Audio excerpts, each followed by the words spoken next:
አስደሰት ማንንም ለማስከፋት ሳይሆን የምናምንበትና ትክክል ነው ብለን የምንለውን መንገር ነው የሚጠበቅብን። አለዛ ኺያና ነው የሚሆነው።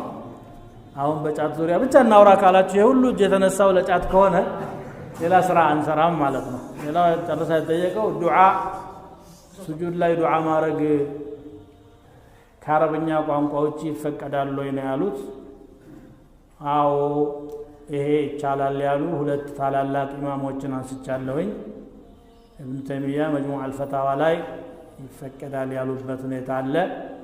ኢማሙ ነወዊ ረውደቱ ጣሊቢን ላይ ይቻላል ብለዋል። እርግጥ ነብዩ ሰለላሁ ዐለይሂ ወሰለም ያደረጓቸውን ዱዓዎች በዚያው በእሳቸው በተናገሩበት ቋንቋ ማድረጉ ከተቻለ የበለጠ ነው።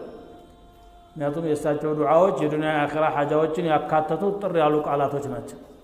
ربنا آتنا في الدنيا حسنة وفي الآخرة حسنة يا لسو يقرأوا حاجة إلا يمساسلوا دعاواتشن ما درجوا يبلطال ግን አይደለም እኔ እንደው ልዩ ጉዳይ አለኝ ካለ ቋንቋ ሊያግደው አይገባም ይቻላል።